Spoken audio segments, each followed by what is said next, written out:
America এসেছিল ইরানের regime change করতে, ইরানের সরকার পরিবর্তন করতে, কিন্তু শেষ পর্যন্ত ইরান যদি লম্বা সময় ধরে এই যুদ্ধ চালিয়ে যেতে পারে তাহলে রেজিম চেঞ্জ আমেরিকায় ঘটে যেতে পারে। সুপ্রিয় দর্শক, আসসালামু আলাইকুম। আশা করছি আপনারা প্রত্যেকে ভালো আছেন।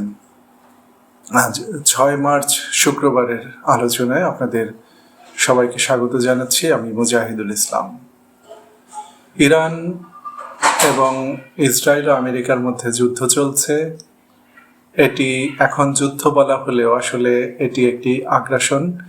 আমেরিকা এবং ইসরায়েল কোনো ধরনের উস্কানি ছাড়াই ইরানের উপর আগ্রাসন চালিয়েছে এবং প্রথম প্রহরেই স্কুল ছাত্রী সহ প্রায় 200 স্কুল ছাত্রী সহ ইরানের সেনাপ্রধান, প্রতিরক্ষামন্ত্রী এবং দেশটির সর্বোচ্চ নেতাকে হত্যা করার মাধ্যমে এই যুদ্ধটি ইরানের উপর চাপিয়ে দিয়েছে।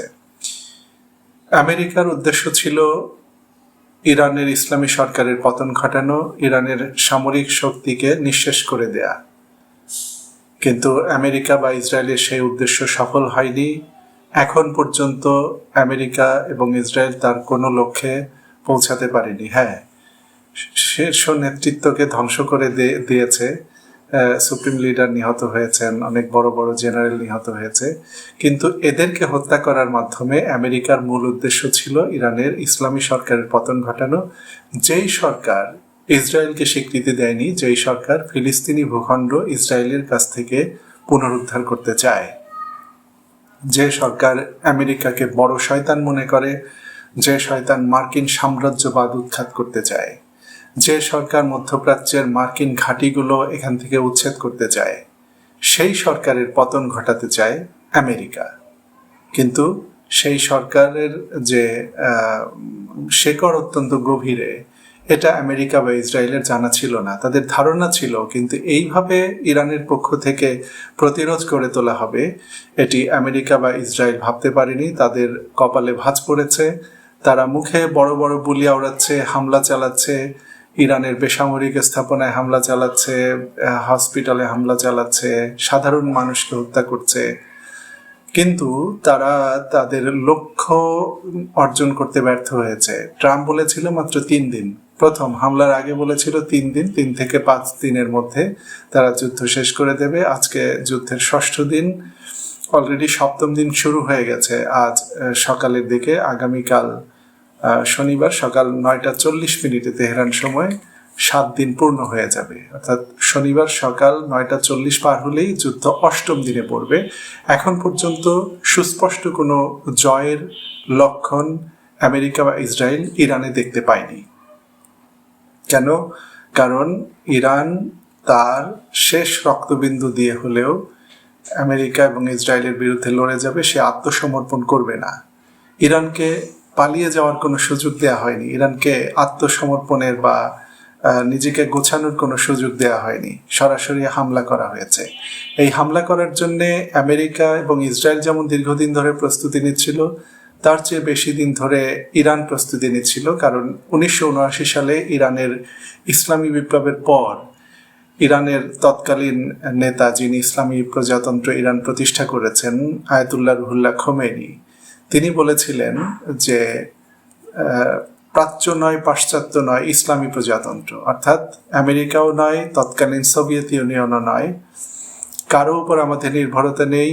আমরা একমাত্র আল্লাহর উপর ভরসা করে ইসলামী প্রজাতন্ত্র প্রতিষ্ঠা করেছি। আমরা এই নীতিতে এগিয়ে যাব এবং মার্কিন সাম্রাজ্যবাদ এবং ইহুদিবাদকে পৃথিবী থেকে উচ্ছেদ করার ঘোষণা দিয়ে ইরান সামনের দিকে অগ্রসর হয়।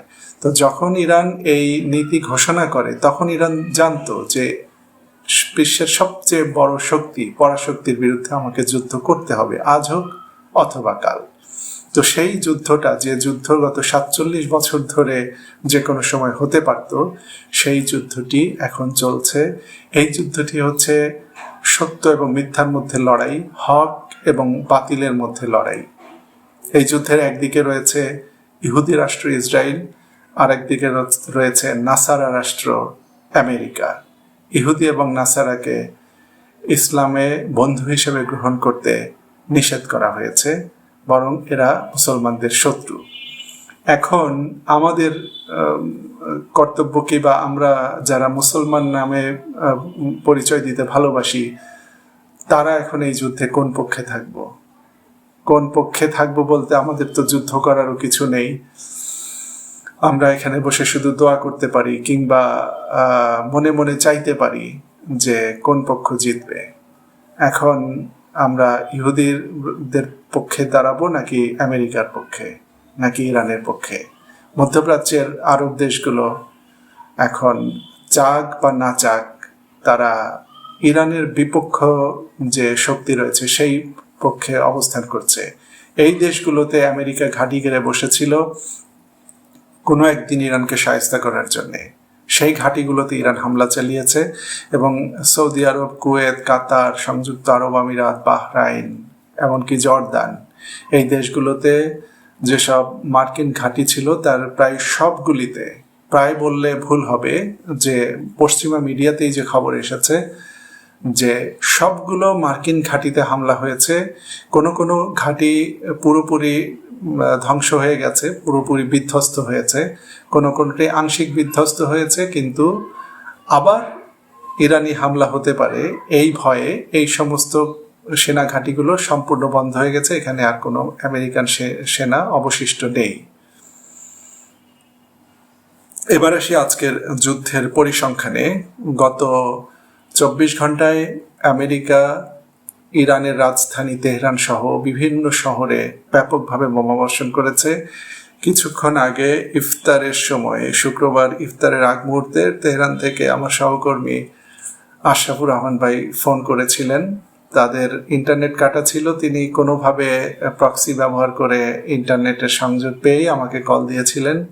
তিনি বললেন যে এখন পর্যন্ত আমরা যারা বাংলাদেশে আছি, আমরা শুধু রেডিও তেহরানের কর্মী নয়, অন্যান্য যারা বাংলাদেশে আছি তাদের সবাই এখন পর্যন্ত নিরাপদে আছি। তবে উনি বললেন যে আজকে সকালে ভোর রাতে সেহরি খাচ্ছিলেন বা খাবেন, এই টাইমটাতে হঠাৎ করে প্রচণ্ড শব্দ হয় এবং ওনার আশপাশে কোথাও বোমা পড়ে। এবং তিনি বললেন যে সাধারণত বোমার শব্দ আমরা পাই, ক্ষেপণাস্ত্রের শব্দ পাই, কিন্তু প্লেনের শব্দ শোনা যায় না। এইসব অত্যাধুনিক যুদ্ধবিমান যেমন F-35 যুদ্ধবিমান থেকে কয়েকশো কিলোমিটার দূরে বসে ক্ষেপণাস্ত্র নিক্ষেপ করা যায়। ফলে এরা তেহরানের আকাশে না এসেও তেহরানে তারা ক্ষেপণাস্ত্র নিক্ষেপ করতে পারে। কিন্তু আশরাফুর রহমান ভাই বললেন যে আজকে আমি যুদ্ধ বিমানের উড়ে যাওয়ার শব্দও শুনেছি। অর্থাৎ আজকে তেহরানে যে হামলা হয়েছে এই সময় আমেরিকা বা ইসরায়েলি যুদ্ধ বিমান একেবারে তেহরানের আকাশে চলে এসেছিল। অনেকে একটা প্রশ্ন করেন যে ইরানের আকাশ প্রতিরক্ষা ব্যবস্থা কি তাহলে কাজ করছে না? কিভাবে কি হলো? এত দুর্বল আকাশ প্রতিরক্ষা ব্যবস্থা নিয়ে আমেরিকা এবং ইসরায়েলের বিরুদ্ধে লড়াই করতে যাওয়ার ইচ্ছে কেন ইরানের জাগলো? প্রথম উত্তর হচ্ছে যে ইরানের ইচ্ছে ছিল, ইরানের কখনো যুদ্ধ করার ইচ্ছে ছিল না, কিন্তু ইরান জানতো যে সে আক্রান্ত হবে, সেই জন্য সে যুদ্ধের প্রস্তুতি নিয়ে রেখেছিল তার পক্ষে যতটুকু সম্ভব হয়। পৃথিবীর কোনো দেশ তো তাকে প্রযুক্তি দেবে না, টেকনোলজি দেবে না, অস্ত্র দেবে না, তাকে নিজেকেই অস্ত্রে স্বয়ংসম্পূর্ণ হতে হবে। এবং এই যুদ্ধে দেখা যাচ্ছে যে ইরানের অস্ত্র মার্কিন এবং ইসরায়েলি অস্ত্রকে টেক্কা দিতে পেরেছে। তো ইরানের আকাশ প্রতিরক্ষা ব্যবস্থা কেন সুরক্ষিত নয়, সেই প্রশ্নের উত্তর দিতে গেলে বলতে হবে যে আমেরিকা এবং ইসরায়েলের আকাশ প্রতিরক্ষা ব্যবস্থাও তো সুরক্ষিত নয়। মধ্যপ্রাচ্যের যতগুলো মার্কিন ঘাঁটি রয়েছে, যেগুলোর কথা আমি একটু আগে বললাম, সেই ঘাঁটিগুলোর প্রত্যেকটিতেই তো সর্বাধুনিক আকাশ প্রতিরক্ষা ব্যবস্থা, থার্ড, প্যাট্রিয়ট ইত্যাদি মোতায়েন রয়েছে। তো সেগুলো তো কোনো কাজ করেনি, বরং সেই থার্ডের উপরে হামলা করে, বাহরাইনের থার্ডের উপরে হামলা করে ইরান থার্ড ধ্বংস করে দিয়েছে। এমনকি জর্দান, সেই ইসরায়েল সীমান্তে কত দূরে জর্দান, সেই জর্দানেও গতকাল ইরান একটি আকাশ প্রতিরক্ষা ব্যবস্থা ধ্বংস করে দিয়েছে, এত দূর থেকে ক্ষেপণাস্ত্র মেরে। যে ক্ষেপণাস্ত্র ব্যবস্থার কথা ছিল ইরানি ক্ষেপণাস্ত্র ধ্বংস করবে, সেই ক্ষেপণাস্ত্র ব্যবস্থা থেকে ক্ষেপণাস্ত্র ইরানেরটা ধ্বংস তো করতে পারেনি, বরং ইরান গিয়ে ওকে ধ্বংস করে দিয়েছে। ইরানের ক্ষেপণাস্ত্র প্রযুক্তি এতটা উন্নত। তাহলে আমরা যেটা পাচ্ছি সেটি হচ্ছে যে আকাশ প্রতিরক্ষা ব্যবস্থা এখন আর কাউকেই নিরাপত্তা দিতে পারছে না। হ্যাঁ, এখন ইরানের যদি যুদ্ধ বিমান থাকতো, ইরান জানে যে যুদ্ধ বিমান শিল্পটা অনেক ব্যয়বহুল এবং সেই টেকনোলজিটা ইরান যে কোনোভাবেই পায়নি। কিন্তু ইরান যুদ্ধ বিমানের যাওয়ার চেষ্টাই করেনি। যেটা চেষ্টা না করে সে তার ক্ষেপণাস্ত্র এবং ড্রোন শক্তিকে উন্নত করেছে, এবং ক্ষেপণাস্ত্র বলেন, ড্রোন বলেন, আমেরিকা বা ইসরায়েল তারা ঠেকাতে পারছে না। কিছু যে ঠেকাতে পারছে না তা না, কিন্তু অবশিষ্ট অংশ ইসরায়েলে আঘাত হানছে, মার্কিন ঘাঁটিগুলোতে আঘাত হানছে। ইরানের পাল্টা হামলায় ইরানে যে ক্ষয়ক্ষতি হয়েছে তার মধ্যে গত 7 দিনের যুদ্ধে 13টি হসপিটালে আমেরিকা এবং ইসরায়েল হামলা চালিয়েছে। এই হামলায় 4 জন স্বাস্থ্যকর্মী নিহত হয়েছেন এবং 13 জন আহত হয়েছেন, এবং এইসব হসপিটালের ব্যাপক ক্ষয়ক্ষতি হয়েছে। স্কুলে হামলা হয়েছে, তারপরে বিশ্ববিদ্যালয়গুলোতে হামলা হয়েছে, আর বেসামরিক এলাকায় ব্যাপকভাবে হামলা হচ্ছে। আমেরিকা দাবি করছে যে আমরা সামরিক স্থাপনে হামলা চালাচ্ছি, কিন্তু দেখা যাচ্ছে যে হঠাৎ করে এমন একটা আবাসিক এলাকায় হামলা চালাচ্ছে যে এই আবাসিক এলাকায় কোনো ধরনের সামরিক স্থাপনা নেই, বরং সাধারণ মানুষ সেখানে বসবাস করছিল। সেখানে হামলায় প্রচুর মানুষ হতাহত হচ্ছে। এখন পর্যন্ত 1300-র বেশি মানুষ ইরানে নিহত হয়েছেন, আহত হয়েছেন 5000-এর বেশি। আর আজকে ইরান যেসব ক্ষতি করেছে ইসরায়েলের, সর্বশেষ আমি দেখে আসলাম যে ইসরায়েলের রাজধানী তেল আবিবের বেন গুরিয়ান বিমানবন্দরে হামলা হয়েছে, ভয়াবহ হামলা। সেই হামলায় কি ক্ষয়ক্ষতি হয়েছে সেটি পাওয়া যাচ্ছে না, এবং এটির কোনো ভিডিও এখন পর্যন্ত আসেনি, কিন্তু ভয়ঙ্কর একটা হামলা হয়েছে ইরানের পক্ষ থেকে বেন গুরিয়ান বিমানবন্দরে। বাহরাইন এবং কাতারের অ্যামাজনের ডেটা সেন্টারে হামলা হয়েছে, এবং সেই হামলায়ও ডেটা সেন্টারের ব্যাপক ক্ষয়ক্ষতি হয়েছে।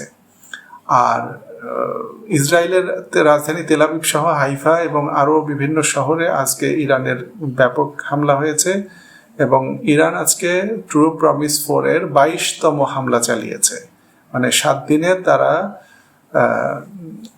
22টি হামলা চালিয়েছে, অর্থাৎ দিনে তারা 3টি করে অভিযান পরিচালনা করছে। প্রতিটি অভিযানে বেশ কিছু ক্ষেপণাস্ত্র এবং শত শত ড্রোন নিক্ষেপ করা হচ্ছে। হরমুজ প্রণালী বন্ধ হয়ে গেছে। হরমুজ প্রণালী প্রায় বন্ধ হয়ে গেছে। ইরানের পক্ষ থেকে বলা হয়েছে যে এখান থেকে কোনো তেল বা গ্যাসের চালান বের হবে না।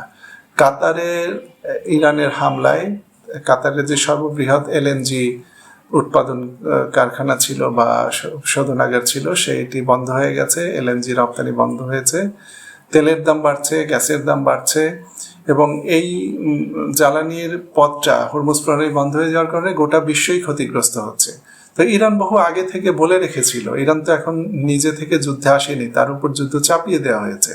এখন সে নিজের বাঁচার জন্য সে এখন হরমুজ প্রণালী বন্ধ করবেই, কিন্তু এর ফলে সারা বিশ্বের উপরে চাপ পড়বে, গোটা বিশ্বের জ্বালানি তেলের দাম বেড়ে যাবে, বাংলাদেশ ক্ষতিগ্রস্ত হবে, ভারত ক্ষতিগ্রস্ত হবে, এবং এই ক্ষতিগ্রস্ত হতে হতে একটা পর্যায়ে এই সারা বিশ্বের উপর থেকে চাপ সৃষ্টি হবে মার্কিন প্রেসিডেন্ট ডোনাল্ড ট্রাম্পের উপরে যে তুমি এখন যুদ্ধ থামাও। সেই রকম একটা পরিস্থিতি সৃষ্টি করার জন্যই ইরান হরমুজ প্রণালী বন্ধ করে দিয়েছে।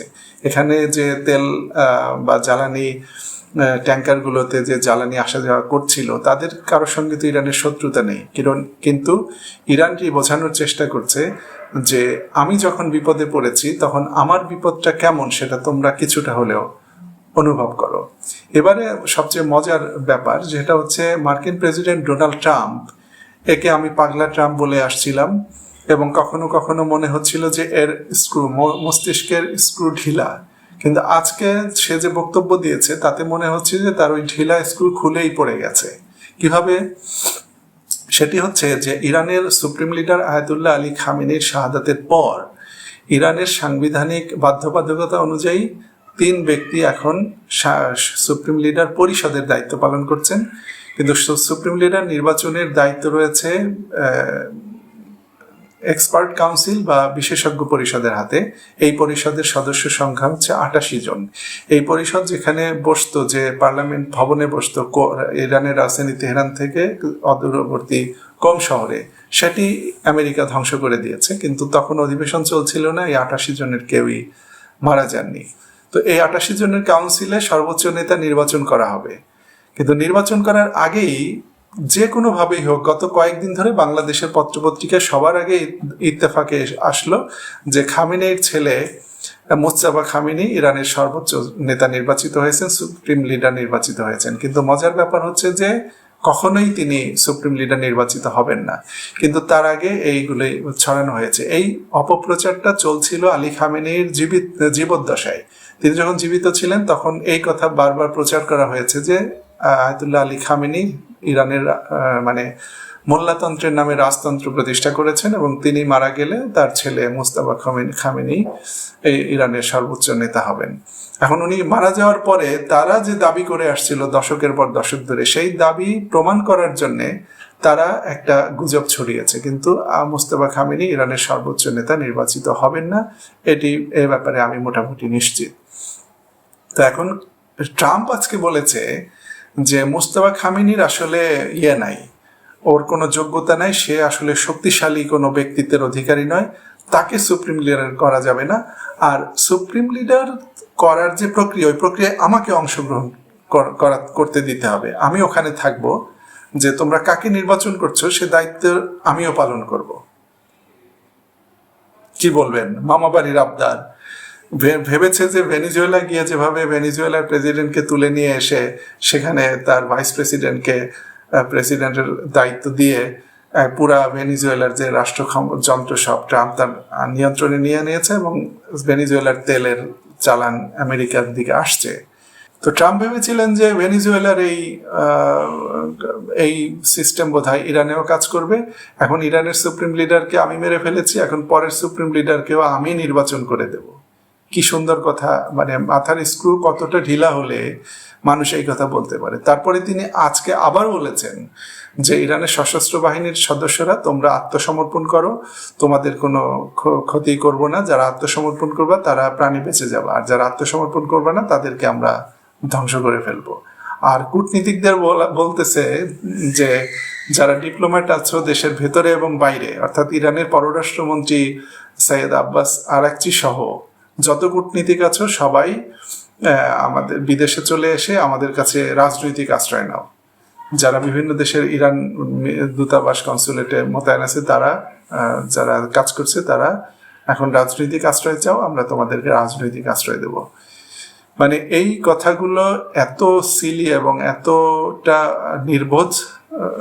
নির্বোধের মতো কথা তিনি বলেছেন, যেটির কোনো ব্যাখ্যা আমার কাছে নাই।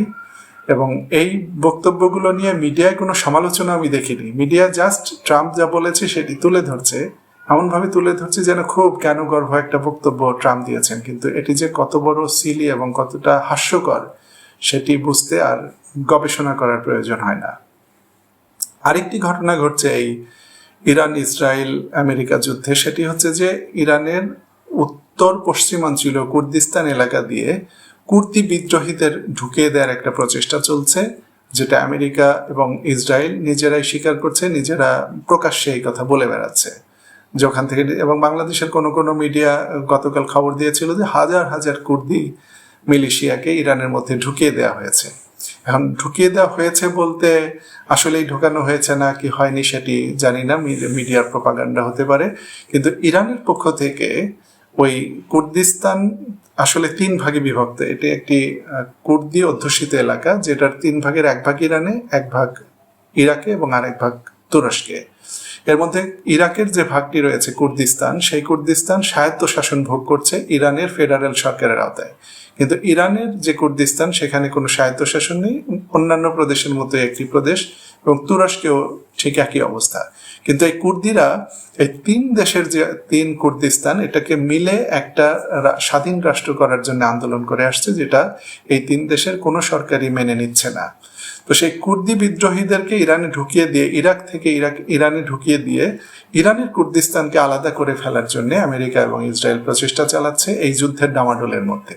কিন্তু ইরান যেটা করছে সেটি হচ্ছে যে আমেরিকা এবং ইসরায়েলের বিরুদ্ধে যুদ্ধ করার পাশাপাশি ইরানকে এখন ওই কুর্দি যে গোষ্ঠী, বিদ্রোহী গোষ্ঠী মিলিশিয়া, যারা ইরাকের কুর্দিস্তানে বসে ষড়যন্ত্র করছে এবং ইরানে ঢুকে ইরানের কুর্দিস্তানকে আলাদা করে ফেলার চেষ্টা করছে, তাদের সদর দপ্তরে, তাদের ট্রেনিং সেন্টার, তাদের যে সব জায়গায় ছোট ছোট ঘাঁটি রয়েছে ইরাকে, সেই সব জায়গায়ও ইরান ক্ষেপণাস্ত্র নিক্ষেপ করছে, সেই সব জায়গাকেও হামলার লক্ষ্যবস্তু করছে। তো সার্বিকভাবে এখন পর্যন্ত যুদ্ধে কেহ কারে নাহি ছাড়ি সমানে সমান এরকম ভাবে চলছে। ইরানও ছেড়ে দিচ্ছে না, আর আমেরিকা আর ইসরায়েল হচ্ছে সুপার পাওয়ার, তারা তো যেখানে খুশি সেখানে হামলা চালাতে পারেই। কিন্তু আমেরিকা যে বলেছিল 3-4 দিন, এরপরে ট্রাম্প বলেছে 3-4 সপ্তাহ। এখন যুদ্ধ কোন দিক থেকে কোথায় গড়ায়? আমেরিকা এসেছিল ইরানের রেজিম চেঞ্জ করতে, ইরানের সরকার পরিবর্তন করতে, কিন্তু শেষ পর্যন্ত ইরান যদি লম্বা সময় ধরে এই যুদ্ধ চালিয়ে যেতে পারে তাহলে রেজিম চেঞ্জ আমেরিকায় ঘটে যেতে পারে। তো আপনারা ভালো থাকুন, সুস্থ থাকুন। আজ আর নয়, আগামীকাল আবার কথা হবে। আল্লাহ হাফেজ।